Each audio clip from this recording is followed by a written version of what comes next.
Pourquoi nos vies sont-elles devenues si compliquées? Peut-on vraiment changer?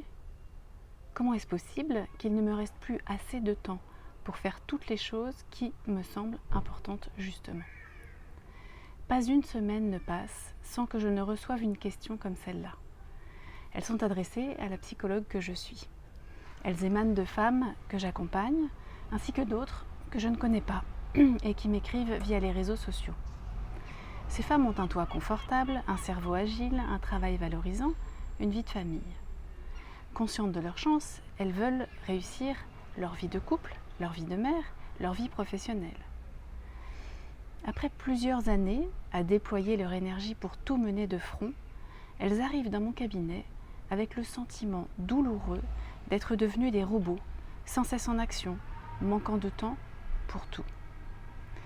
L'exigence sur laquelle elles bâtissaient leur ambition première s'est transformée en tyran qui détruit tout sur son passage. Elles se sentent proches du burn-out, parfois, ou du divorce, et se dévalorisent en tout point.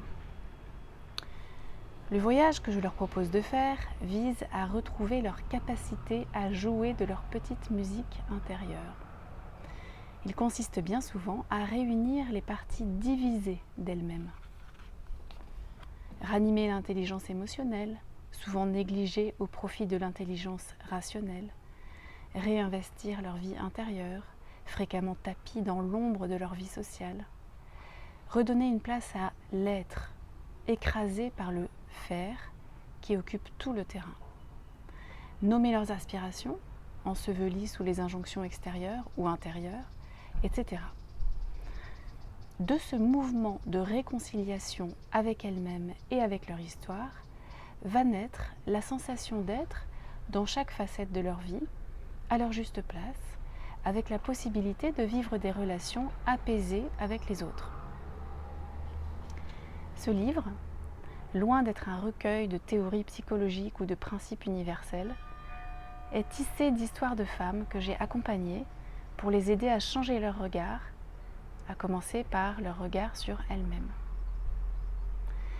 Elles s'appellent Sandrine, Charlotte, Marie, Céline. Elles existent réellement, même si j'ai changé leur prénom pour préserver leur intimité. Chaque histoire est aussi la vôtre, la nôtre, celle des femmes d'aujourd'hui. Chaque chapitre de ce livre commence par une question, formulée par elles et peut-être aussi par vous. En miroir de ces questions sans réponse définitive, je propose d'autres questions que j'espère propices à vous mettre en mouvement. Loin d'être exhaustive, j'ai choisi de me concentrer sur une idée par question pour que chaque chapitre n'excède pas 5 minutes de lecture.